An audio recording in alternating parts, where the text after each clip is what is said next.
ప్రభుత్వానికి వైసీపీ అనుకూల ఐపీఎస్ అధికారులకు మధ్య నెలకొన్న వివాదం చినికి గాలివారగా మారుతోంది. కూటమి ప్రభుత్వం అధికారం చేపట్టగానే వైసీపీ అనుకూల ఐపీఎస్లను పలువురిని బదిలీ చేయడంతో పాటు మరికొందరికి పోస్టింగ్ కూడా ఇవ్వకుండా వీఆర్లో పెట్టింది.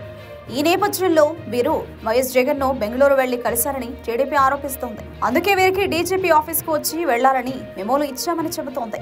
వైసీపీకి వైఎస్ జగన్ కు అనుకూలంగా ఉన్నారనే కారణంతో 16 మంది ఐపీఎస్ అధికారులకు కూటమి సర్కార్ పోస్టింగ్లు నిరాకరించడం, ఆ తర్వాత ఏకంగా డీజీపీ ఆఫీస్ కు రోజు వచ్చి వెళ్లాలని మెమోలు జారీ చేయడం కలకలం రేపుతోంది.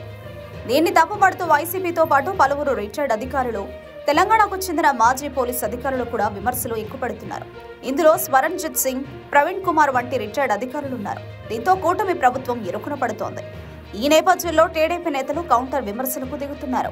జగన్ తో బెంగళూరులో భేటీ కావడం వల్లే సదరు ఐపీఎస్లకు మెమోలు జారీ చేసినట్లు నిన్న మాజీ పోలీస్ అధికారి అయిన టీడీపీ నేత వల్ల రామయ్య వెల్లడించారు. అంతేకాదు వీరిపై తగు చర్యలు తీసుకోవాలని డీజీపీని డిమాండ్ చేశారు. ఇవాళ మరో టీడీపీ నేత ప్రత్తిపాటి పుల్లారావు సైతం జగన్ పాలనను గుర్తు చేస్తూ గతంలో మీరు ఎల్వి సుబ్రహ్మణ్యం, ఏబి వెంకటేశ్వరరావు విషయంలో ఏం చేశారో చెప్పాలని డిమాండ్ చేశారు. దీంతో ఐపీఎస్లకు డీజీపీ ఇచ్చిన మెమో ఇప్పుడు పూర్తిగా రాజకీయ రంగు పులుముకుంది. ఇదంతా చంద్రబాబు మెడకు చుట్టుకుంటోంది.